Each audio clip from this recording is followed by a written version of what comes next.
Palnadu గాయకరత్న AL Prasadarao Chowdary గారిని మరి వరూరు మురళి గారు వచ్చి మా సంఘం తరఫున సత్కరించవలసిందిగా.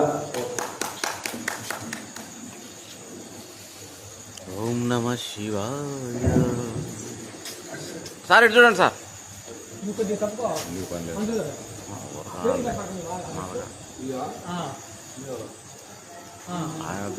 నువ్వు చూడు నగలు ఏముండదు. ల్యాప్టాప్ ఏం ఫోన్ అది? ఈ తలకాయ అడ్డం వచ్చింది నీ నంబర్కి చూసుకోడా.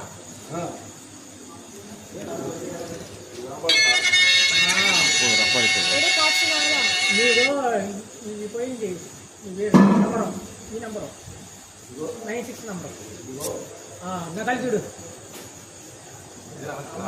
ఎరిగిపోతున్నాయా దేదీపమానంగా అంటారు చూడు. అదే ఇది వెనుగంటనే కాడ్సీను హరిశ్చంద్రగా తుళ్ళూరు వెంకయ్య గారు.